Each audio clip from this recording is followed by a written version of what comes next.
Hello everyone, I am CA Pulkit Jajodia from Panoramic Education.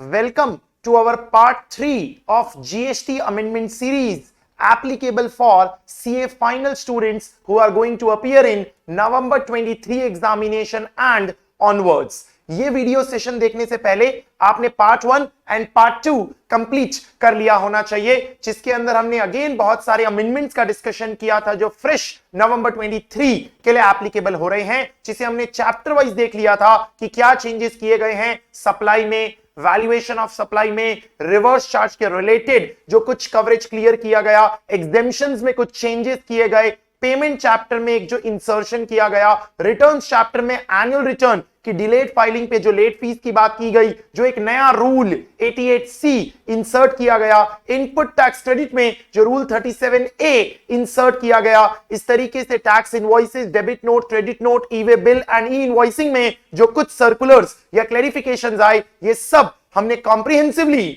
हमारे part 1 and part 2 of our discussion में cover कर लिया था। And ये आपका पार्ट 3 है, जिसके अंदर हम बचे हुए जितने भी और अमेंडमेंट्स बच जाते हैं अब related to the chapter of place of supply under IGST act, refund, demand and recovery, and साथ साथ में अपील चैप्टर में कुछ चेंजेस हुए हैं एंड मिसलेनियस प्रोविजन में छोटे मोटे कुछ बदलाव हुए हैं, उन्हें हमें डिस्कस करना है। तो इस सेशन में हम बचे हुए बाकी सारे जीएसटी के अमेंडमेंट्स को क्लोज कर लेंगे। तो बिना वक्त बर्बाद किए सबसे पहले हम शुरू करते हैं जो प्लेस ऑफ सप्लाई के अंदर एक क्लैरिफिकेशन इशू किया गया है, उस क्लैरिफिकेशन का हम डिस्कशन कर लेते हैं। वैसे तो बच्चों ये सर्कुलर या क्लैरिफिकेशन जो प्लेस ऑफ सप्लाई में इशू किया गया है, अगर आपने लॉ ठीक से पढ़ा है, समझा है, जैसा हमने डिस्कस किया होता है क्लास में, तो आपको वैसे ही आता है। हर बात का जवाब आप सटीक सही सही दे ही लोगे, लेकिन जस्ट बिकॉज इंडस्ट्री में कुछ कंफ्यूजन था, उस कंफ्यूजन को एलिमिनेट करने के लिए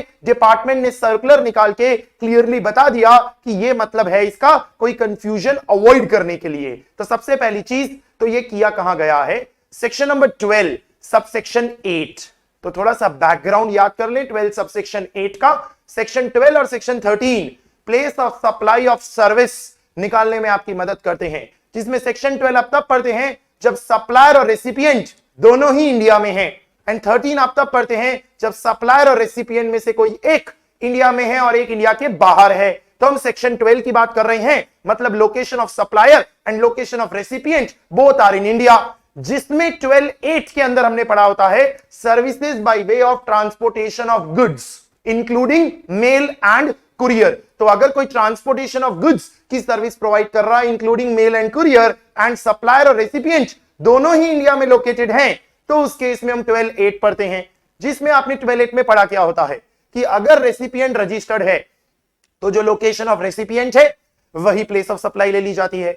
बट अगर वो एक अनरजिस्टर्ड पर्सन है जो रेसिपिएंट है, तो उस केस में गुड्स जहां पर भी हैंडओवर किए गए फॉर ट्रांसपोर्टेशन, वो जगह को हम प्लेस ऑफ सप्लाई बनाते हैं। हालांकि 12(8) के अंदर आपने एक प्रोविजो पढ़ा होता है, और प्रोविजो ये पढ़ा होता है, एक्सेप्शन ये पढ़ा होता है कि अगर the destination of the goods are outside India, तो फिर उस केस में रेसिपिएंट रजिस्टर्ड या unregistered it does not matter, जो प्लेस ऑफ सप्लाई होता है वो डेस्टिनेशन ऑफ गुड्स ही लिया जाता है, जहां पर भी वो सामान पहुंचने वाला है। ये बात 12(8) के अंदर हम जानते हैं, और ये ऐसी की ऐसी ही है, इसमें कोई बदलाव किया ही नहीं गया है। लेकिन इसके रिलेटेड एक सर्कुलर इशू किया गया दिसंबर 2022 में, कुछ डाउट्स को अवॉइड करने के लिए हम साथ साथ में इसे डिस्कस कर लेते हैं। ज्यादातर इश्यूज के आंसर आप खुद ही बता देंगे और वो एकदम सटीक होंगे जैसा सर्कुलर में बताया हुआ है, बिकॉज ये एकदम क्लैरिफिकेटरी है और कुछ भी नया नहीं है इसके अंदर। सबसे पहले चीज पूछी हुई है, in case of supply of service by way of transportation of goods including mail और courier, where the transportation of goods is to a place outside India and where the supplier and the recipient are located in India, what would be the place of supply of the said service. तो ये question पूछ रहे हैं क्या होगा, तो ये तो अभी अभी हमने डिस्कस कर लिया कि ऐसी सिचुएशन के अंदर 12(8) कहता है the place of supply is the concerned foreign destination, जो भी फॉरेन डेस्टिनेशन होगा वही प्लेस ऑफ सप्लाई होगा। हम ये बात जानते हैं, this is proviso to 12(8), we already know about it. ये पहला इन्होंने आंसर दे दिया। दूसरा, इन्होंने इसको क्लियर करने के लिए एक एग्जाम्पल भी बना दिया। एग्जाम्पल क्या बनाया, इससे हमारा भी अच्छा रिवाइज हो जाएगा। X is a person registered under GST in the state of West Bengal who intends to export goods to a person Y located in Singapore। तो X को अपना सामान वेस्ट बंगाल से सिंगापुर भेजना है, वो वेस्ट बंगाल में रजिस्टर्ड है। X avail the services of transportation of goods by air to Singapore from an air cargo operator Z। यानी Z कौन होने वाला है, सर्विस प्रोवाइडर, और X कौन होने वाला है, सर्विस रेसिपिएंट। और सामान भेजना कहां है, हमें सिंगापुर भेजना है, हम उसे सिंगापुर भेजने वाले हैं। The destination is outside India and both the people are registered in the state of West Bengal. तो ऐसी सिचुएशन में प्लेस ऑफ सप्लाई क्या होगा, सिंगापुर होगा। सिंपल, अगर इंडिया का ही डेस्टिनेशन होता और रेसिपिएंट रजिस्टर्ड है तो रेसिपिएंट की लोकेशन यानी वेस्ट बंगाल ही आंसर बन गया होता, प्लेस ऑफ सप्लाई। बट यहां पर तो आंसर सिंगापुर बनने वाला है, क्योंकि destination is outside India, thereby बाय रेसिपिएंट और सप्लायर दोनों इंडिया में रजिस्टर्ड हैं, तो भी प्लेस ऑफ सप्लाई बाहर की रहने वाली है। ये एग्जांपल दे दिया। अब इन्होंने सेकंड इशू पूछा कि इस सप्लाई ऑफ सर्विस को इंटरस्टेट कहेंगे या इंट्रास्टेट कहेंगे। तो भाई इंटरस्टेट है या इंट्रास्टेट है वो जानने के लिए आप section number 7 and section number 8 पढ़ते हैं ऑफ आईजीएसटी एक्ट, जिसमें सेक्शन नंबर 8 इंट्रास्टेट डिफाइन करता है और सेक्शन 7 इंटरस्टेट डिफाइन करता है। जिसके लिए आप सिंपल दो मुद्दे लेके चलते हैं कि लोकेशन ऑफ सप्लायर क्या है और प्लेस ऑफ सप्लाई क्या है। अगर लोकेशन ऑफ सप्लायर और प्लेस ऑफ सप्लाई एक ही स्टेट में है तो वो इंट्रास्टेट बनते हैं, और अगर अलग अलग स्टेट्स या यूनियन टेरिटरीज में है एज द केस में भी, तो फिर इस केस में वो इंटरस्टेट बनते हैं। यहां सिचुएशन क्या हुई है, जो भी हमने ऊपर एग्जांपल देखा, जो लोकेशन ऑफ सप्लायर है, जो सप्लाई कर रहा है, ट्रांसपोर्टेशन करके दे रहा है, वो वेस्ट बंगाल में रजिस्टर्ड है, so it is in India. And जो प्लेस ऑफ सप्लाई है वो आउटसाइड इंडिया है। ये बात आपने सेक्शन 7(5) के अंदर पढ़ी होती है कि जब location of supplier is in India and the place of supply is outside India, तो 7(5)(a) के अंदर उसे इंटर स्टेट सप्लाई कहा जाता है, जिसपे आईजीएसटी लगाया जाता है। तो इसी तरीके से यहां लिखा है 7(5) के अंदर आईजीएसटी एक्ट में, therefore IGST would be chargeable because इसे इंटर स्टेट कहा जाएगा। That's it. So in the example given above, IGST charge किया जाएगा फ्रॉम एक्स बाई जेड। तो जेड जो बिल बनाएगा, क्योंकि वो सप्लायर है, सर्विस प्रोवाइडर है, वो बिल बनाते वक्त बिल में आईजीएसटी लगाएगा। जिस आईजीएसटी को वसूलेगा किससे, सामने वाले पर्सन से वसूलेगा, दैट इज जेड से, जो एक्स से जो रेसिपिएंट है। तो जेड सप्लायर है, बिल बनाएगा और उस पर आईजीएसटी लगाएगा और एक्स से वसूल लेगा। तीसरा इशू फिर पूछा गया, इस सिचुएशन में क्या आईटीसी मिलेगा, क्या आईटीसी मिलेगा? ये सवाल पूछा गया है सर्कुलर के अंदर कि क्या रेसिपिएंट को जो आईजीएसटी का बिल बनाया होगा और उसने आईजीएसटी पे किया होगा प्रोवाइडर को, क्या वो उस पे आईटीसी बुक कर सकता है? तो आपने आईटीसी मिलेगा या नहीं, उसके लिए section number 16 and section 17 of CGST act पढ़ा हुआ है, जो बताता है कि क्या कंडीशंस है जो आपको पूरी करनी पड़ेगी आईटीसी बुक करने के लिए। क्या सेक्शन 16 या 17 में आपने ऐसी कोई बात पढ़ी थी कि अगर लोकेशन यहां होता है लेकिन प्लेस ऑफ सप्लाई बाहर होता है और आईजीएसटी लगता है तो क्रेडिट नहीं मिलता? ना जी ना, ऐसी तो कोई बात नहीं पढ़ी हमने तो कंडीशंस पढ़ी है, जो इतनी सारी कंडीशंस होती है, 2B में दिखना चाहिए वगैरह वगैरह, वो सारी पूरी होनी चाहिए तो मिलता है। इससे थोड़े से फर्क थोड़ी पड़ता है, आराम से आईटीसी मिलता है। तो यही चीज सर्कुलर में इन्होंने लिख दी, मिलेगा ना। There is no restriction on availment of ITC even if the recipient is located in India and the place of supply is outside India। कोई दिक्कत नहीं है, आराम से उस IGST ITC का आप ITC क्लेम करो, ऑब्वियसली सब्जेक्ट टू कि 16 और 17 की सारी कंडीशन सैटिस्फाइड होनी चाहिए कि टैक्स पेइंग डॉक्यूमेंट होना चाहिए, 2B में दिख रहा होना चाहिए, इनएलिजिबल में नहीं दिख रहा होना चाहिए, सप्लायर ने सरकार को टैक्स भर दिया होना चाहिए, आपने रिटर्न भरा होना चाहिए, वो सब बातें पूरी करो और बिंदास आईटीसी ले लो, कोई दिक्कत नहीं है। तो इस एग्जांपल में लिखा है कि X would be eligible to take ITC subject to the conditions given in 16 and 17। That's it बच्चों, सर्कुलर हो गया।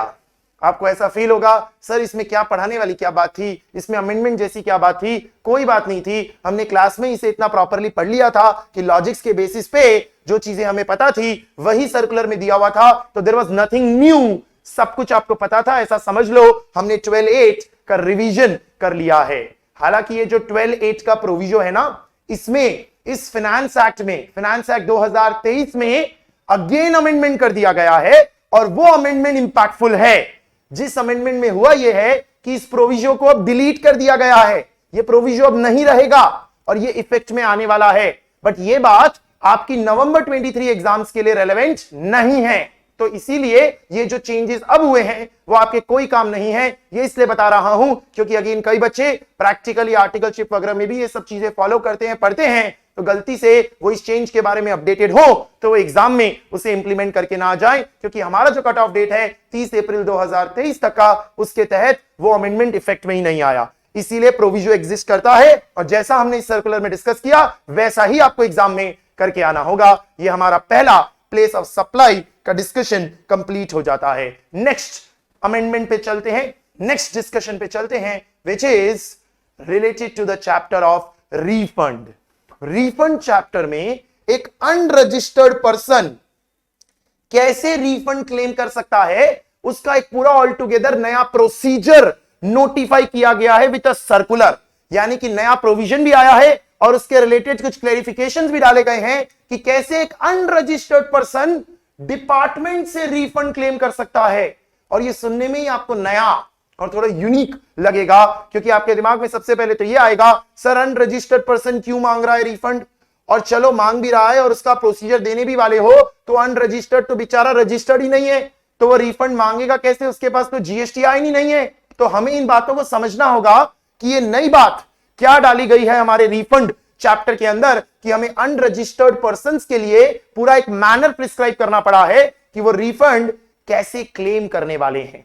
तो कुछ ऐसी सिचुएशंस क्रिएट हुई जिन सिचुएशंस की वजह से कुछ हार्डशिप्स हो रही थी टैक्स पेयर्स को, एंड उस हार्डशिप्स को हटाने के लिए ये नोटिफाई किया गया। मैं आपको एक सिंपल एग्जांपल के थ्रू बताता हूं क्या हार्डशिप थी, क्योंकि वाई समझ आ जाएगा तो व्हाट बड़ा आसानी से समझ में आ जाएगा।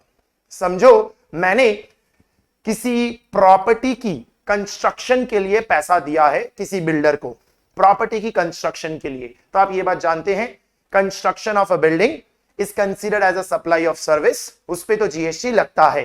कंस्ट्रक्टेड प्रॉपर्टी पे मैंने खरीदारी की तो जीएसटी नहीं लगेगा, क्योंकि वो सेल हो जाती है बिल्डिंग की, जो शेड्यूल 3 के नेगेटिव लिस्टेड है। लेकिन अगर कंस्ट्रक्शन में है, अभी तक सर्टिफिकेशन नहीं मिला है बाय द कॉम्पिटेंट अथॉरिटी, तो मैं जो पैसे दूंगा उस पे जीएसटी लगेगा। तो मैंने एक बिल्डर के साथ कोई फ्लैट बुक कर लिया जो अंडर कंस्ट्रक्शन था और मैं उसे पैसे दे रहा था। इस तरीके से मैंने उसे 1 करोड़ रुपए दे दिए, 1 करोड़ रुपए दे दिए, जिसपे 5% समझो जीएसटी लग रहा था। एंड इस तरीके से 1 करोड़ 5 लाख का मैंने उसे पेमेंट कर दिया। ये पेमेंट किए मुझे 2 साल हो चुके हैं, 2 साल डन है, मैं 1 करोड़ 5 लाख अभी तक पे कर चुका हूं, जिसमें 5 लाख जीएसटी का अमाउंट है और 1 करोड़ हमारा बेस अमाउंट है जो कॉन्ट्रैक्ट की सर्विस का अमाउंट है। और इस बात को 2 साल हो चुके हैं और 2 साल बाद होता यह है कि यह कॉन्ट्रैक्ट कैंसिल हो जाता है, टर्मिनेट हो जाता है। यानी कि बिल्डर अपने काम पूरे नहीं कर पाता, इसीलिए बिल्डर कहता है ठीक है तुम्हारे पैसे वापस कर देता हूं, कोई दिक्कत नहीं है, ये कॉन्ट्रैक्ट टर्मिनेट कर दिया जाता है। तो वो प्रॉपर्टी कंस्ट्रक्ट नहीं हो पाती किसी वजह से एंड मुझे मेरे पैसे वापस दिए जाते हैं। तो जब मुझे मेरे पैसे वापस दिए जाएंगे तो आइडियली तो मुझे पूरे 1 करोड़ 5 लाख चाहिए, वापस करो मुझे 1 करोड़ 5 लाख, क्योंकि मैंने तो उतने ही दिए थे ना, तो मुझे तो पूरे मिलने चाहिए। इफ कॉन्ट्रैक्ट के हिसाब से पूरे मिल रहे होंगे तो मुझे पूरे के पूरे पैसे चाहिए।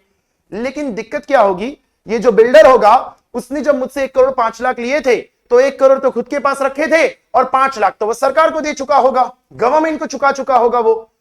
तो आइडियली तो सर वो जो सप्लायर है उसको क्रेडिट नोट बनाना पड़ेगा और क्रेडिट नोट बना के 5 लाख का जो क्रेडिट है वो क्लेम करना होगा सरकार से, और मुझे एक अनरजिस्टर्ड पर्सन को जिसने 1 करोड़ 5 लाख दिए थे उसे पूरे 1 करोड़ 5 लाख वापस करने चाहिए।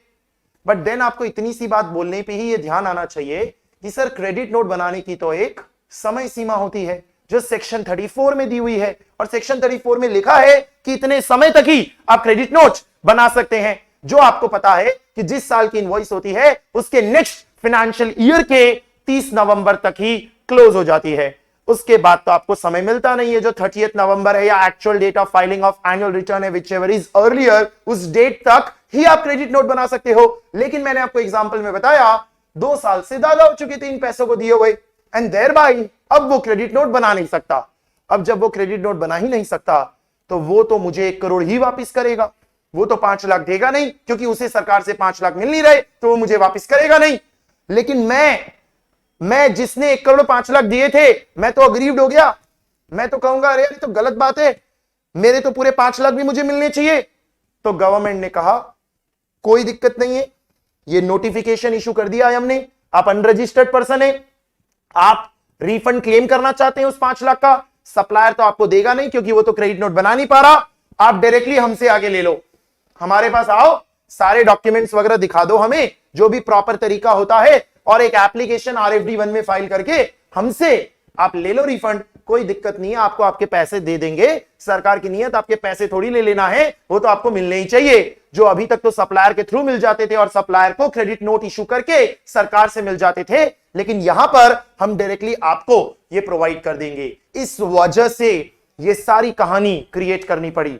ऐसे ही कुछ और एग्जांपल्स भी हम ले सकते हैं, जैसे लॉन्ग टर्म इंश्योरेंस पॉलिसीज होती है, उन लॉन्ग टर्म इंश्योरेंस पॉलिसीज में मैं कुछ प्रीमियम भर रहा था, उस पे GST भर रहा था, और कुछ साल बाद वो पॉलिसी टर्मिनेट कर दी गई due to non compliance of certain conditions, and मुझे वो जो भी अमाउंट है वो वापस कर दिया गया।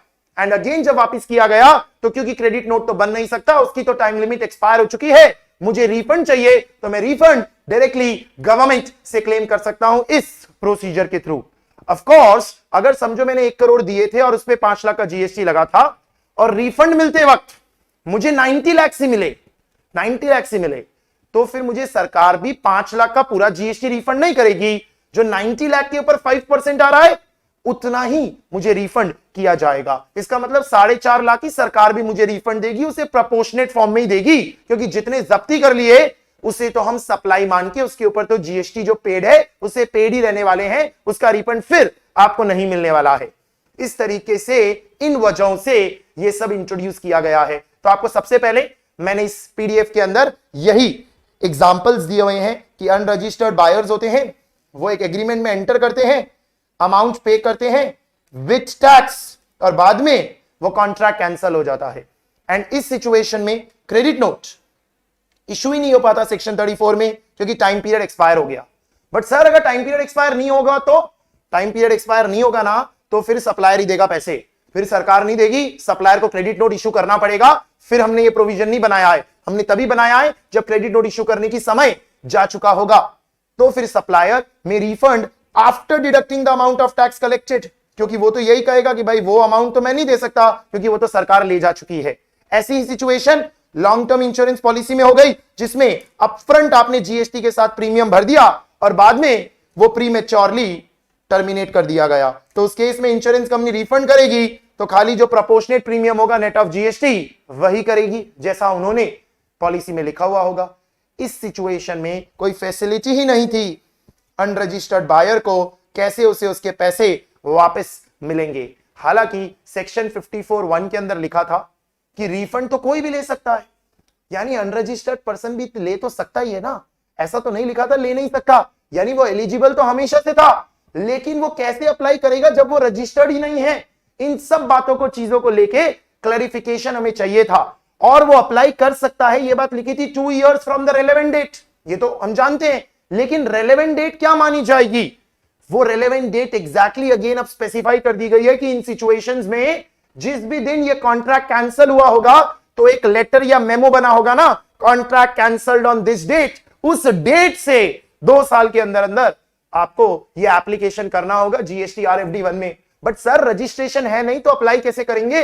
अप्लाई करने के लिए पहले आपको टेम्पररी रजिस्ट्रेशन लेना पड़ेगा, और टेम्पररी रजिस्ट्रेशन लेके ही आप ये रिफंड के लिए अप्लाई कर पाओगे। तो परमानेंट रजिस्ट्रेशन नहीं लेना, क्योंकि आप एक अनरजिस्टर्ड पर्सन है, बट रिफंड क्लेम करने के लिए टेम्पररी रजिस्ट्रेशन लेना पड़ेगा।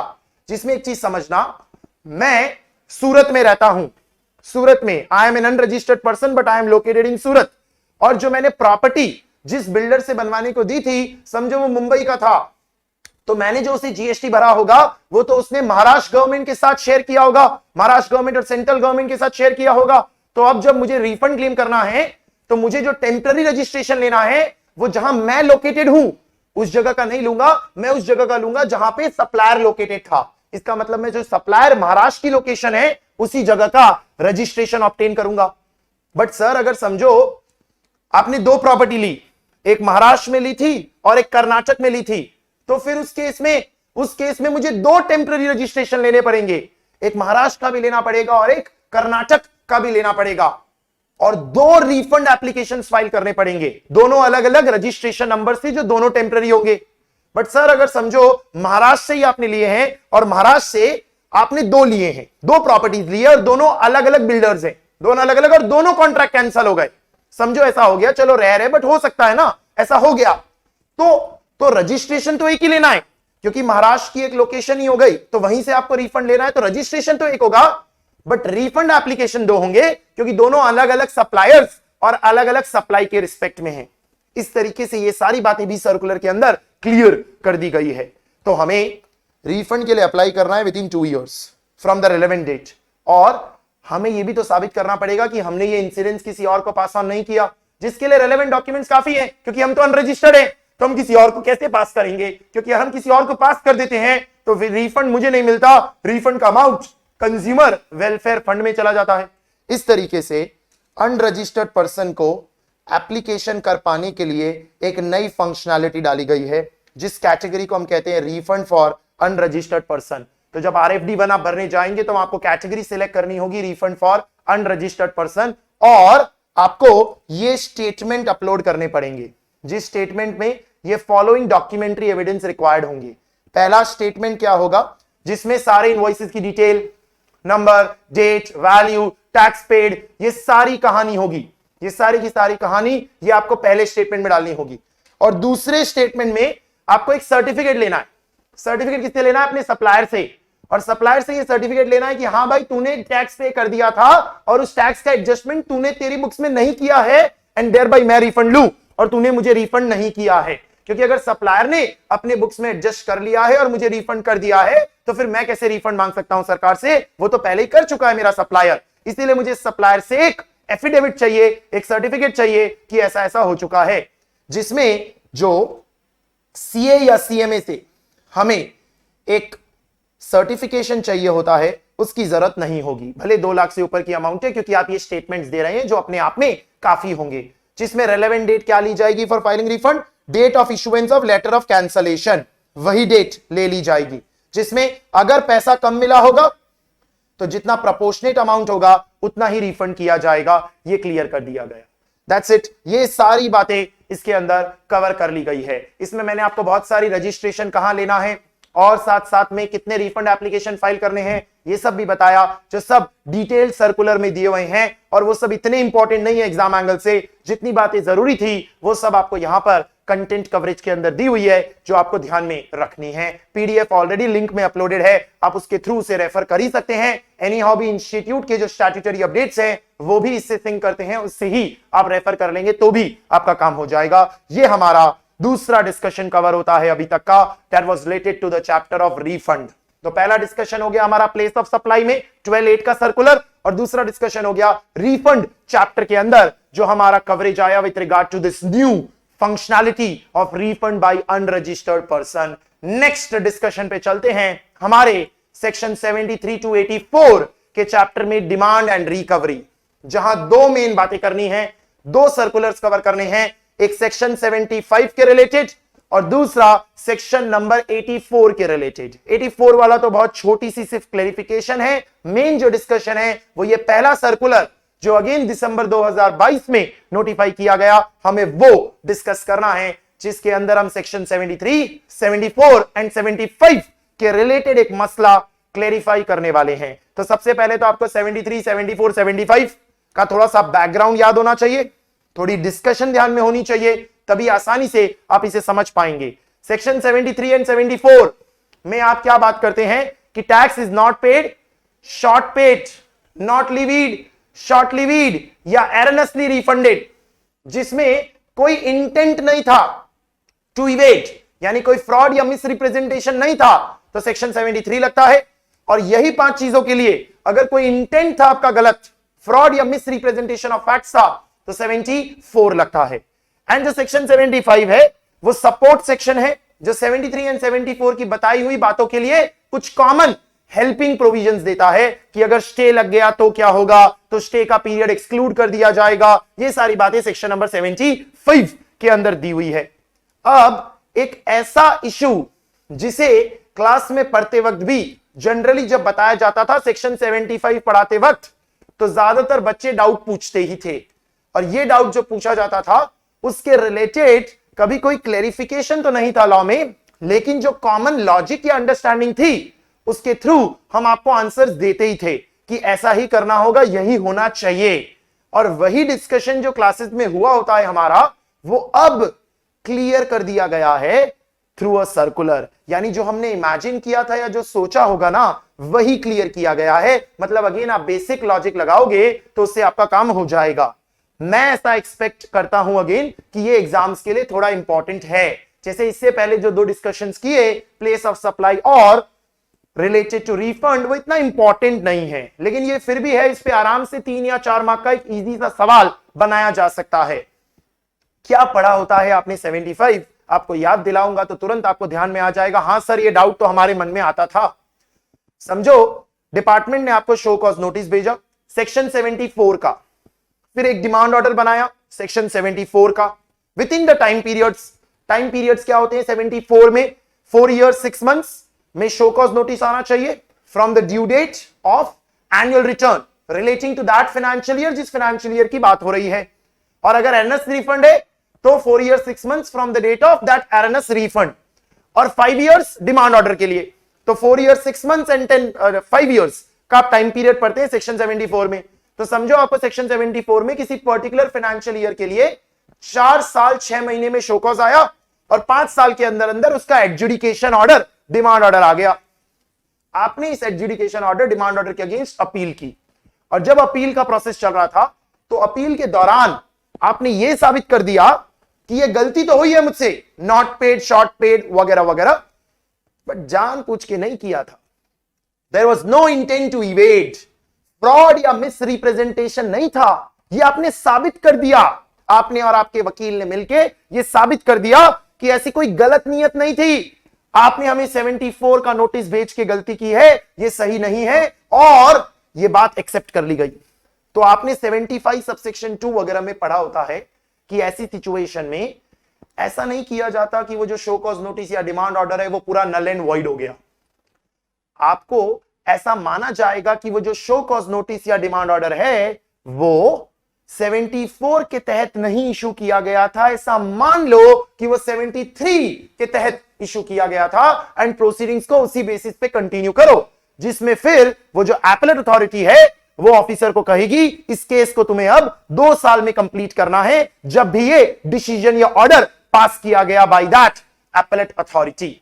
ये बात पढ़ाई जाती थी, मैंने कोई नई बात नहीं बताई आपको, जो बात पहले से थी वही बताई है आपको, कुछ अमेंडमेंट नहीं बताया अभी तक। लेकिन अगर आपने ये बात ध्यान से सुनी होगी ना, तो अगर आप ध्यान से सुन रहे हो तो जब पहली बार पढ़ा होगा तब भी ये डाउट आया होगा, और ये सुनने पे आज भी ये डाउट आना चाहिए कि सर समझो कि वो जो शो कॉज नोटिस है ना, वो शो कॉज नोटिस वो 4 साल 3 महीने पे इशू किया गया था, 4 साल 3 महीने पे, यानी 4 साल 6 महीने के अंदर।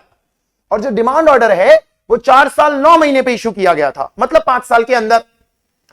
और अब आपने ये साबित कर दिया कि ये 74 नहीं लगना चाहिए था, 73 लगना चाहिए था, तो आपको कहा गया कि 73 के हिसाब से पेनल्टी, टैक्स, इंटरेस्ट ये सब लगेगी।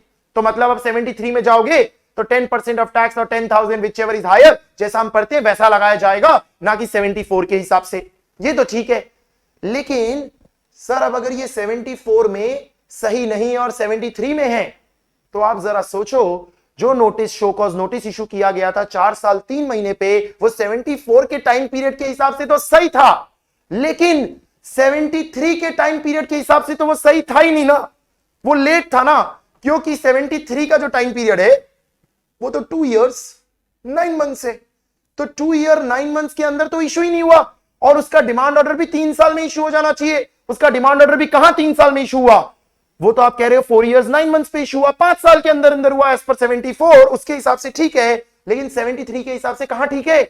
तो आज जब कहा गया कि 74 गलत था, 73 में डालो, तो फिर उस सिचुएशन में क्या होगा? क्या 73 को हम कंटिन्यू कर सकते हैं, या पूरी तरह से ऐसा माना जाएगा कि ये गलत ही है एंड देयर बाय कोई टैक्स नहीं मिलेगा, कोई इंटरेस्ट नहीं, कोई पेनल्टी नहीं, एंड पूरा प्रोसीडिंग नल एंड वॉइड कर दिया जाएगा because it is time barred? क्या किया जाएगा सर? ये डाउट आता था, और ये डाउट में जनरली हम आपको यही कहते थे कि बेटा वो पूरा नल एंड वॉइड हो जाएगा, क्योंकि अगर शुरुआत से ही सब सही हुआ होता तो वो नल एंड वॉइड ही होता, क्योंकि वो टाइम बार्ड होता। तो आज जब ये साबित हो गया कि आपने मिस रिप्रेजेंटेशन नहीं किया था और 73 के हिसाब से लगना चाहिए, तो फिर 73 के हिसाब से तो वो टाइम लिमिट पहले ही क्रॉस कर चुका था ना, तो फिर उसके ऊपर हम कैसे टैक्स, इंटरेस्ट और पेनल्टी वसूल सकते हैं? हम कुछ वसूल नहीं सकते हैं, क्योंकि वो पीरियड ऑफ लिमिटेशन की वजह से टाइम बार्ड हो चुका है। यही बात आपको कही जाती थी, यही समझाई जाती थी, और यही क्लियर किया गया है। यानी कि अब गवर्नमेंट ने सर्कुलर निकाल के क्लियर कर दिया, हां भाई 73 के हिसाब से अगर टाइम जा चुका होगा ना तो फिर कोई दिक्कत नहीं है, फिर वो पूरी प्रोसीडिंग जीरो हो गई। लेकिन अगर 74 का ही शो कॉज नोटिस था, डिमांड ऑर्डर था, लेकिन वो 2 साल 9 महीने एंड 3 साल रिस्पेक्टिवली के अंदर ही इशू हो गया था, और फिर बाद में यह साबित हुआ कि 74 गलत है, 73 में होना चाहिए, तो क्या 73 के तहत रिकवरी की जा सकती है? तब क्या प्रोसीडिंग्स कंटिन्यू की जाएगी? Answer is yes. तब तो 73 के टाइम पीरियड के हिसाब से भी आपने काम किया ही था ना, तो आज जब यह साबित हो गया कि 74 नहीं लगना चाहिए, 73 लगना चाहिए, तो भी ये वैलिड तो माना ही जाएगा, उसे हम परफेक्टली ओके रखने वाले हैं। ये बात इस सर्कुलर के अंदर क्लैरिफाई की गई है, फटाफट गो थ्रू कर लेते हैं। तो 75(2) में लिखा है, जब भी एपेलेट अथॉरिटी, एपेलेट ट्रिब्यूनल या कोर्ट कंक्लूड करती है 74(1) is not sustainable for reason that जो चार्जेस हैं वो एस्टैब्लिश नहीं हो पाए, then proper officer shall determine deeming it as if it is 73(1) का show cause notice and demand order. तो इसके रिलेटेड इश्यूज थे, वो इश्यूज को ही क्लैरिफाई किया गया कि 75(3) के अंदर लिखा है 2 साल के अंदर अंदर from the date of communication इसको एग्जीक्यूट करना होता है। Accordingly in cases where any direction is issued by the appellate authority वगैरह वगैरह to redetermine notice to have been issued shall be deemed to have been taken care of, और 2 साल के अंदर अंदर आपको उसे एग्जीक्यूट करना है। तो ये तो पहले इन्होंने सर्कुलर में बता दिया कि 75(3) में बोला हुआ है कि फिर से नया नोटिस इश्यू करने की जरूरत नहीं है, और ऐसा मान लिया जाएगा कि जो 73 वाला है वही ओके है, एंड इसके रिलेटेड 2 साल के अंदर अंदर आपको एग्जीक्यूशन करना होगा। ये तो पहले इन्होंने सर्कुलर में बेस एस्टैब्लिश कर दिया। फिर उन्होंने लिखा कि अब जब पेनल्टी वगैरह निकाली जाएगी तो वो किस हिसाब से निकाली जाएगी? तो अब 73 के हिसाब से निकाली जाएगी ना, तो इन्होंने लिख दिया वो जो 73(2) एंड 73(10) के हिसाब से 10% ऑफ टैक्स और 10,000 whichever is higher होता है वही निकाला जाएगा। जिसमें फिर इन्होंने पूछा कि यहां पर ये जो शो कॉज नोटिस है वो within the time limit होना चाहिए। अगर वो within the time limit है तो ही उसे जस्टिफाइड माना जाएगा, यानी show cause notice 2 years and 9 months from due date of furnishing annual return और from the date of erroneous refund as the case में भी होना चाहिए। अगर ऐसा नहीं है तो then the notice is not sustainable and thereby वो जो डीम्ड नोटिस था उसे ड्रॉप कर दिया जाएगा, उसे वैलिड नहीं माना जाएगा। हालांकि अगर 2 years 9 months में हो गया तो ओके ही है, फिर तो कोई दिक्कत नहीं है, खाली अमाउंट रीडिटरमाइन कर लिया जाएगा। तो वही बात जो हमने डिस्कस की वो लिखी है, रीड कर लेना। वैसे आपको बात समझ आ गई है तो रीड नहीं भी करोगे तो चलेगा, क्योंकि वो सिर्फ लैंग्वेज में लिखा है। अब इसमें एक लास्ट छोटी सी बात और डाली गई, what about show cause notice issued for multiple financial years. हम ये बात जानते हैं कि हो सकता है अगर आपने वही कांड 2-3 साल लगातार किया होगा तो जो शो कॉज नोटिस भेजा जाता है वो within the time period 2-3 सालों का एक साथ भी भेजा जा सकता है, कि एक साथ मल्टीपल फाइनेंशियल ईयर्स का, जिसमें समझो आपको ये नोटिस भेजा गया फाइनेंशियल ईयर 18-19 के लिए, 19-20 के लिए, इन 2 सालों के लिए भेजा गया, 18-19, 19-20, और ये जो नोटिस भेजा गया ये आपको भेजा गया 3 साल के बाद, शो कॉज नोटिस 3 साल के बाद, 18-19 का 3 साल के बाद, लेकिन 19-20 के हिसाब से वो 3 साल के अंदर था, यानी 2 years 9 months के भी अंदर था, और एक कॉमन शो कॉज नोटिस भेजा गया 2 सालों का, 18-19 का भी एंड साथ साथ में 19-20 का भी। तो उस सिचुएशन में आपसे पूछा जाएगा कि जब आगे जाके ये पता चला कि ये 74 में सही नहीं था, इसे 73 में रखना चाहिए था, तो ये जो show cause notice common issue किया गया था, इसमें से एक फाइनेंशियल ईयर तो 73 के हिसाब से टाइम पीरियड के अंदर था, लेकिन एक फाइनेंशियल ईयर 73 के हिसाब से टाइम पीरियड के बाहर था। तो उस केस में हम दोनों को ही अब इग्नोर कर देंगे, दोनों को ही, या दोनों को वैलिड मानेंगे या एक को वैलिड मानेंगे, एक को इग्नोर करेंगे। तो जो जवाब कॉमन सेंस से होना चाहिए वही जवाब कॉमन सेंस से लॉ में भी प्रोवाइड किया हुआ है कि भाई जो एक फाइनेंशियल ईयर आपका समय के बाहर गिरा होगा वो हम इनवैलिड रखेंगे, एंड जो समय के अंदर गिरा होगा वो हम वैलिड रखने वाले हैं। बस वही चीज लिखी हुई है कि भाई अगर ऐसा हुआ तो जो one financial year after the expiry होगा उसको ड्रॉप करना होगा और सिर्फ रीडिटरमाइन उसी केस में करना होगा जो with in the time period होगा। तो फाइनेंशियल ईयर 18-19 और फाइनेंशियल ईयर 19-20 से 18-19 वाला समय के बाहर गिर रहा था, तो फिर उस केस में अब आप उसको तो प्रोसीडिंग ही ड्रॉप कर दो, और 19-20 वाला 73 के हिसाब से भी समय के अंदर गिर रहा था, 2 years 9 months एंड 3 years वाले टाइम पीरियड में रिस्पेक्टिवली गिर रहा था, तो फिर इस केस में आप उसको वैलिड ही रखो, उसमें कोई दिक्कत नहीं है। सिर्फ टैक्स की अमाउंट, इंटरेस्ट की अमाउंट, पेनल्टी की अमाउंट रिकॉम्प्यूट कर दी जाएगी और कुछ भी नहीं। ये हमारे डिमांड एंड रिकवरी के रिलेटेड जो एक छोटा सा सर्कुलर था वो क्लियर हो गया। दूसरा एक सर्कुलर और आया है सेक्शन 84 के रिलेटेड। ये उन सिचुएशंस में आया है जब किसी प्रोसीडिंग की वजह से जो अमाउंट रिकवर करनी होती है उसे घटा दिया जाता है। तो सेक्शन 84 आपको कहता है कि ऐसी सिचुएशन में जो कमिश्नर होता है वो जितनी अमाउंट घटा दी गई है उसके बाद एक इंटीमेशन देता है। किसको इंटीमेशन देता है? जिससे रिकवरी करनी है और जो ऑफिसर रिकवरी करने वाला है। यह बात सेक्शन 84 में लिखी है कि अगर किसी भी पर्सन के अगेंस्ट कुछ ड्यूज पेंडिंग है और किसी अपील, रिवीजन या किसी भी अदर प्रोसीडिंग की वजह से अगर उसमें रिडक्शन हो गया तो एक इंटीमेशन देना पड़ता है। इंटीमेशन कौन देता है? कमिश्नर देता है। किसको? उस पर्सन से जिससे रिकवरी करनी है और उस एप्रोप्रिएट अथॉरिटी को जो रिकवरी करेगा, ठीक है। एंड देन उसके बाद रिकवरी प्रोसीडिंग कंटिन्यू की जाती है। तो होता क्या है कि भाई आपको नोटिस भेजा गया कि आपसे 1 करोड़ वसूलने हैं, रिकवर करने, आपने अपील कर दी, तो अपील कर दी तो रिकवरी पे स्टे लग गया, अभी रिकवरी नहीं हो सकती। अब अपील के बाद वो अमाउंट 1 करोड़ से गिर के हो गई 40 लाख, 40 लाख ही रिकवर करने हैं। तो पहले तो आपको ऑर्डर 1 करोड़ का आया हुआ था, लेकिन अब अपील के बाद तो वो 40 लाख हो गया। तो जब ऐसा हो गया तो अब रिकवरी प्रोसीडिंग से स्टे हट जाएगी और 40 लाख आपसे वसूली जाएंगे। तो जो कमिश्नर होगा जीएसटी में, वो कमिश्नर अपने ऑफिसर को और उस पर्सन को एक इंटीमेशन भेजेगा कि अब 40 लाख ही वसूल लें, रिडक्शन हो गया है। ये इतनी बात आपने सेक्शन 84 में पढ़ी होती है, ये तो क्लियर ही था आपको, ये तो मैंने नया बताया ही नहीं। बट सर्कुलर किस चीज के रिलेटेड आया कि ये अदर प्रोसीडिंग का क्या मतलब है? क्योंकि लिखा क्या है ऊपर? अपील, रिवीजन और अदर प्रोसीडिंग। तो ये अदर प्रोसीडिंग में क्या आता है? तो यहां क्लियर किया गया कि जब हम इंसॉल्वेंसी एंड बैंक्रप्सी कोड पढ़ते हैं तो उसमें सीआईआरपी प्रोसेस होता है, कॉर्पोरेट इंसॉल्वेंसी रिजोल्यूशन प्रोसेस होता है, और जैसे ही सीआईआरपी प्रोसेस शुरू होता है अगेन रिकवरी पे स्टे लग जाता है, क्योंकि मॉरिटोरियम पीरियड शुरू हो जाता है। जैसा आप आईबीसी एक्ट के अंदर सेक्शन 13-14 में पढ़ते हो, मॉरिटोरियम लग जाएगा, काम पीरियड लग जाएगा एक पर्टिकुलर टाइम पीरियड के लिए, and thereby recovery proceedings पे स्टे आ जाएगा। एंड देन जब आईबीसी के अंदर जो प्रायोरिटी वाटरफॉल है, जो सेक्शन 52-53 ऑफ आईबीसी लॉ के अंदर आप रीड करते हो, वहां पे बोला जाता है इतना मिला तो इतना इतना इतना इतना सबको मिलेगा। तो हो सकता है कि जो रिकवरी करनी थी जीएसटी में डिपार्टमेंट को, उसमें उनके भले ड्यूज थे 50 लाख, लेकिन अब आईबीसी के हिसाब से उन्हें 30 लाख ही मिलने वाले हैं। तो ये जो 50 की जगह 30 ही मिलने वाले हैं, ये 30 की भी रिकवरी के वक्त क्या सेक्शन 84 का ही प्रोसीजर फॉलो किया जाएगा? यानी कि सवाल उठा कि क्या अदर प्रोसीडिंग के अंदर ये जो आईबीसी के अंदर सीआईआरपी की प्रोसीडिंग चली उसकी बात शामिल की जा रही है? तो इस सर्कुलर ने क्लियर किया हां कि ये जो अदर प्रोसीडिंग है ना, उसके अंदर ये जो आईबीसी की काजी जुडिशियल अथॉरिटीज हैं जो ऐसे केसेस को डील करते हैं, उनको कवर किया जा रहा है। इसका मतलब आईबीसी में अब अगर 50 की जगह 30 कर दिया गया है तो सेम चीज 84 में करनी होगी कि वो प्रोसेस कंप्लीट हो जाने के बाद कमिश्नर को, ऑफिसर को और जिस पर्सन से रिकवरी करनी है उसको इंटीमेशन भेजना होगा कि अब 50 की रिकवरी नहीं की जाएगी, 30 की रिकवरी की जाएगी। तो ये छोटी सी बात सेक्शन 84 में क्लियर कर दी गई। मेरे ओपिनियन में अगेन कोई बहुत इंपॉर्टेंट डिस्कशन नहीं था, ये सिर्फ जानकारी में रखो उतना काफी है, कोई बहुत जरूरी नहीं है, ये तो खाली अमेंडमेंट है तो हम उसे कवर कर लेते हैं। नेक्स्ट अमेंडमेंट की तरफ बढ़ते हैं।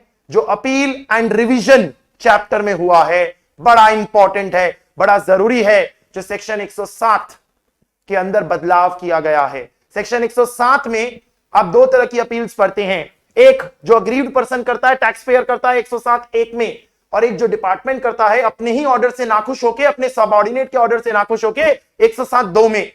ये हम दो जो अपील्स देखते हैं, इनके रिलेटेड एक चेंज किया गया है। यहां पर आपने पढ़ा क्या होता है, पहले तो ये पर समझना जरूरी है 107 में, एंड देन उसके अंदर क्या चेंज किया गया और क्यों किया गया वो समझ में आएगा।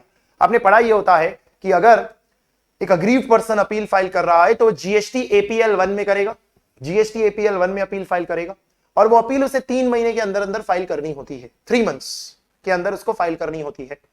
एंड जो डिपार्टमेंट अपील करता है वो जीएसटी एपीएल 3 में करता है, जीएसटी एपीएल 3 में। फॉर्म नंबर्स याद रखने इतने जरूरी नहीं होते, बट स्टिल हम इसमें रेफर करते हैं कुछ फॉर्म्स, और वो 6 महीने के अंदर अंदर उन्हें अपील करनी होती है। ये बात आपको पता है, जिसमें ऐसा कहा होता है कि जब आप अपील करोगे तो प्रोविजनल एक्नॉलेजमेंट जनरेट होगा, और प्रोविजनल एक्नॉलेजमेंट जनरेट हो गया तो इसका मतलब यह नहीं कि आपकी अपील हो गई है, क्योंकि अभी खाली प्रोविजनल एक्नॉलेजमेंट हुआ है।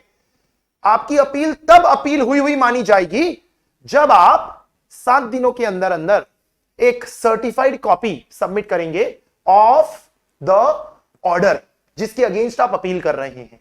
और अगर आपने 7 दिनों के अंदर अंदर यह कर दिया तो जिस दिन प्रोविजनल एक्नॉलेजमेंट जनरेट हुआ था उसी दिन हम date of filing of appeal मान लेंगे, भले फाइनल एक्नॉलेजमेंट बाद में जनरेट हुआ है। एंड ये जरूरी होता था, क्योंकि समझो अगर मैं 3rd मंथ के क्लोज पे 3 महीने आज खत्म हो रहे तब अपील कर रहा हूं, तो पहले तो प्रोविजनल एक्नॉलेजमेंट नहीं जनरेट हुआ, और अब वहां से 7 दिन के अंदर अंदर अगर मैंने सर्टिफाइड कॉपी अपलोड नहीं की, मैंने सबमिट नहीं की डिपार्टमेंट में ऑफ द ऑर्डर जिसके अगेंस्ट मैं अपील कर रहा हूं 7 डेज के अंदर अंदर, तो फिर जिस दिन मैं सबमिट करूंगा उस दिन माना जाएगा अपील फाइल हुई, तो वो तो 7 दिन के बाद माना जाएगा फिर। और अगर 7 दिन के बाद माना गया तो मैं तो 3 महीने के बाहर अपील फाइल की, तो वो वैसे ही टाइम बार्ड हो जाएगा। इसीलिए जरूरी होता था कि आप 7 दिन के अंदर अंदर वो सर्टिफाइड कॉपी सबमिट कर दें जिस ऑर्डर के अगेंस्ट आप अपील कर रहे हैं, तो जिस दिन प्रोविजनल एक्नॉलेजमेंट जनरेट हुआ उसी दिन date of filing of appeal मान ली जाएगी। जिसमें ऐसा कहा था सारे केसेस में 7 दिन में करना पड़ेगा, सारे केसेस में कोई भी अपील फाइल कर रहा है, चाहे डिपार्टमेंट कर रहा है या टैक्स पेयर, 7 दिन के अंदर अंदर ये रिक्वायरमेंट तो उसको पूरी करनी ही पड़ेगी। पर देन ये था, ये आपको पता है, बट देन डिपार्टमेंट को और गवर्नमेंट को लगा कि हम क्या कर रहे हैं, ये जो हमने पॉइंट डाला हुआ है कि करनी ही पड़ेगी सारे केसेस में, इसकी हर सिचुएशन में तो नीड ही नहीं है। क्यों?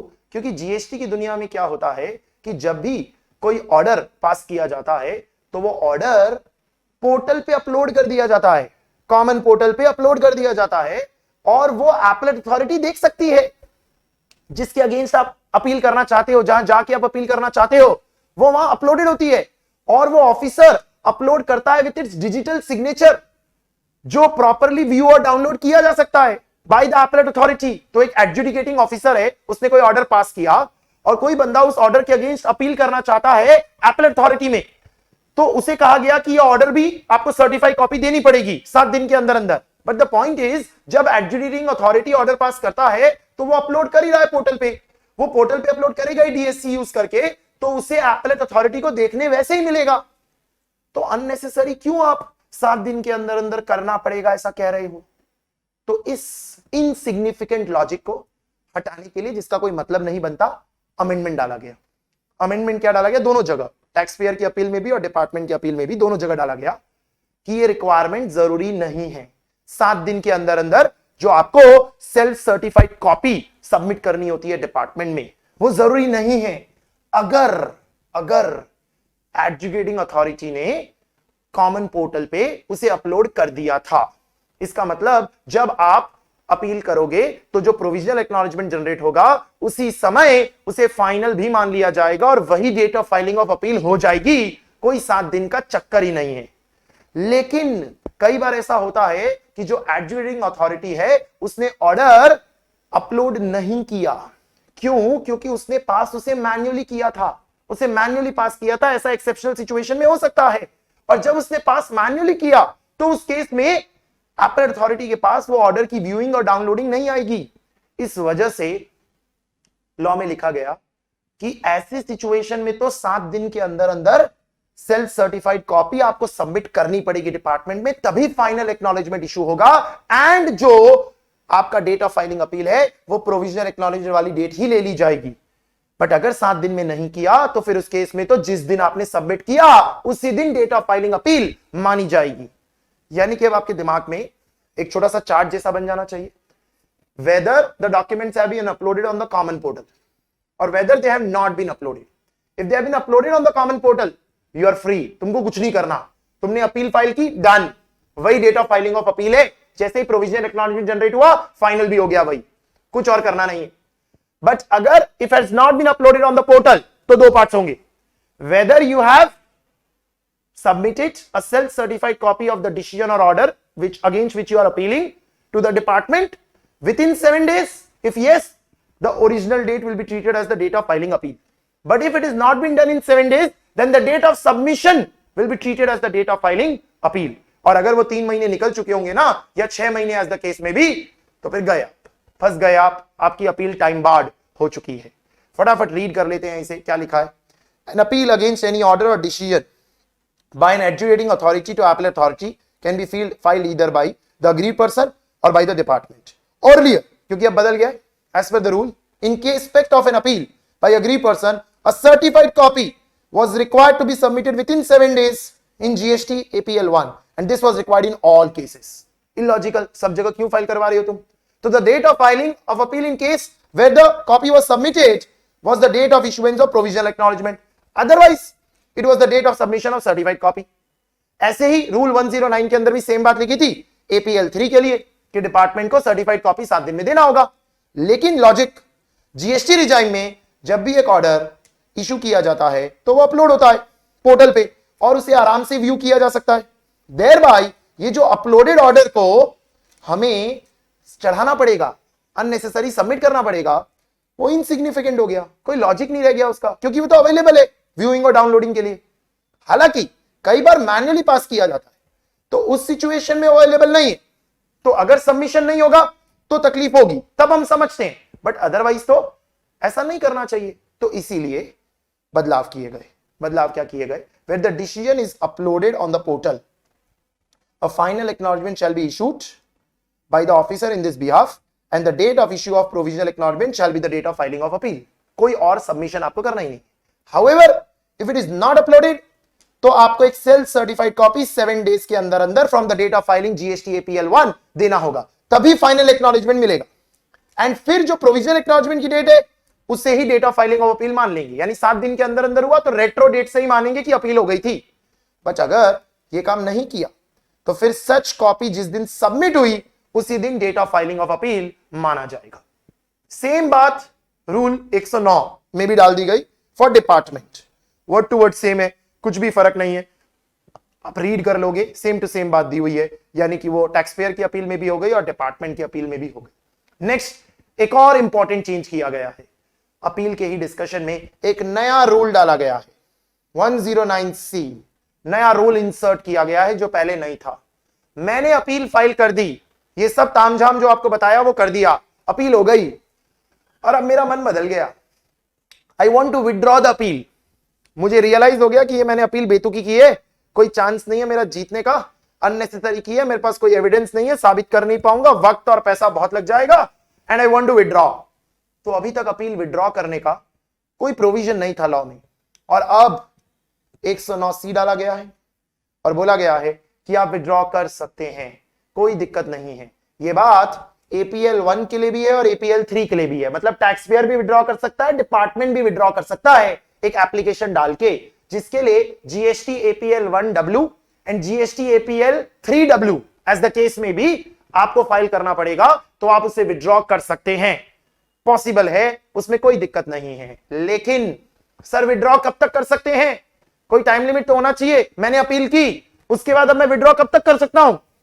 तो उसके लिए लिखा है at any time before issuance of show cause notice under section 10711 or before issuance of order। यानी कि अगर सुनवाई शुरू हो गई और सुनवाई शुरू हो जाने के बाद या तो शो कॉज नोटिस इशू कर दिया है एपेलेट अथॉरिटी ने, या फिर उन्होंने ऑर्डर ही दे दिया है, एपलेट अथॉरिटी ने, दोनों में से कोई भी एक चीज कर दी है, तो फिर उस केस में अब आप अपील विड्रॉ नहीं कर पाओगे। मतलब केस काफी आगे बढ़ चुका है और उन्होंने शो कॉज नोटिस दे दिया है या फिर ऑर्डर ही पास कर दिया है। अभी इन दोनों में क्या फर्क होता है, वो 10711 में हमने पढ़ा होता है कि अगर कंफर्म हो रही होगी डिमांड, सिर्फ कंफर्म हो रही होगी या रिड्यूस हो रही होगी, तो सीधे सीधे ऑर्डर पास कर दिया जाता है। बट अगर आपने अपील की थी और अपील में डिमांड बढ़ाई जा रही है, तो तुमसे 1 करोड़ की जगह बोल रहे हैं 1.5 करोड़ लेंगे, तो ऐसी सिचुएशन में लिखा होता है कि पहले शो कॉज नोटिस देना होगा, अपॉर्चुनिटी ऑफ बीइंग हर्ट देना होगा, और फिर ही आप एनहांस कर सकते हो, नहीं तो उसके बिना आप एनहांस नहीं कर सकते। तो उस सिचुएशन में ऑर्डर पास नहीं होता, पहले शो कॉज नोटिस पास होता है। इसीलिए दोनों बातें लिखी है, एज द केस में भी, जो भी अर्लियर होगा, जो भी पहले होगा, इन दोनों में से।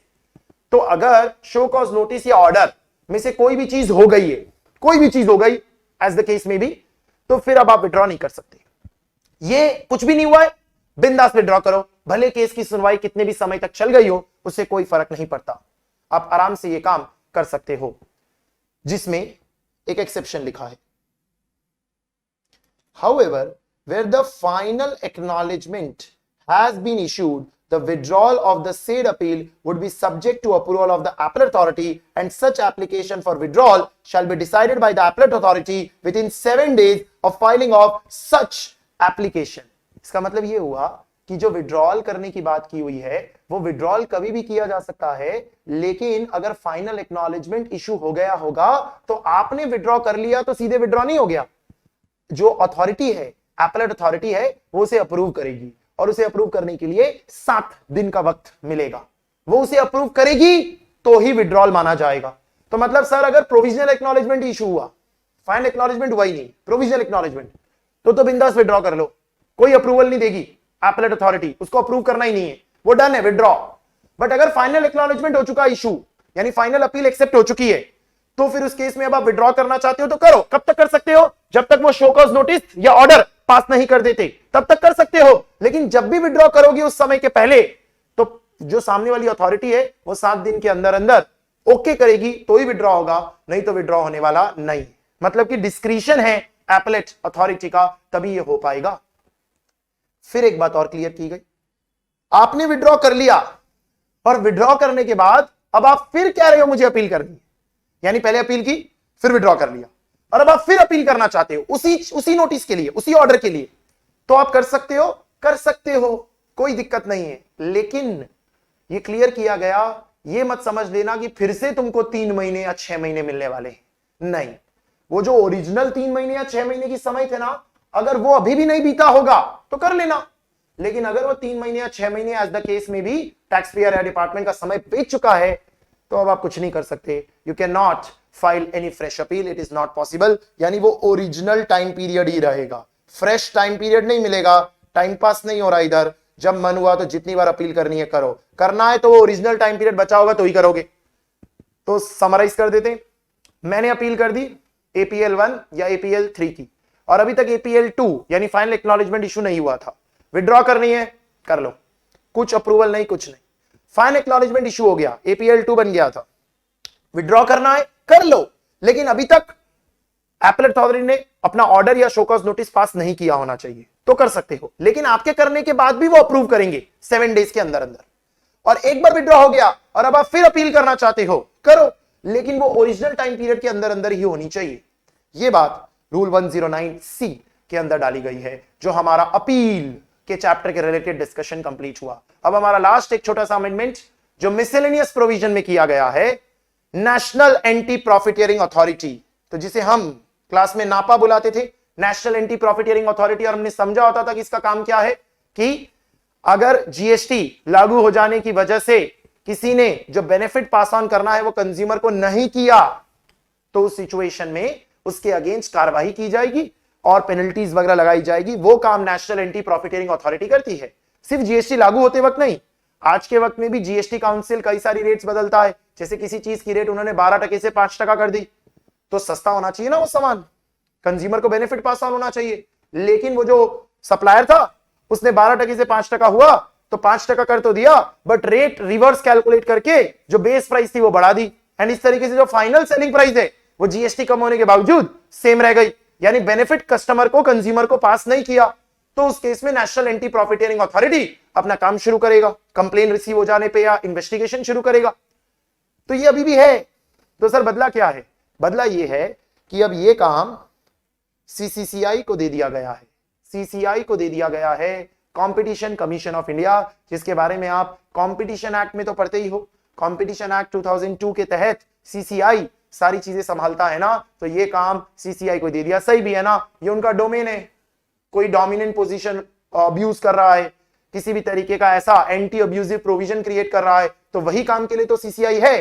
तो हमने कहा ये नापा को हटाओ, अब उसकी जरूरत नहीं है, उसकी जगह ये काम सीसीआई कर लेगा। तो NAA ceases to exist from 1st of December 2022 और अब ये काम सीसीआई करेगा। सेम टू सेम काम, कुछ भी और चेंज नहीं हुआ है, कुछ भी बदला नहीं है, सिर्फ वही रहेगा, सब कुछ सेम टू सेम, कुछ भी नहीं बदला है, सिर्फ सीसीआई कर देना, जहां जहां पे भी नेशनल एंटी प्रॉफिटियरिंग अथॉरिटी आपने पढ़ा होगा। तो दैट्स इट, ये हमारे सारे अमेंडमेंट्स कंप्लीट हो जाते हैं जीएसटी के अंदर। कस्टम्स के अंदर तो कोई अमेंडमेंट्स हुए ही नहीं है, कोई चेंजेस हुए ही नहीं है, तो जैसा हमने पढ़ा हुआ है वो वैसा ही रहेगा, उसमें कोई बदलाव नहीं है।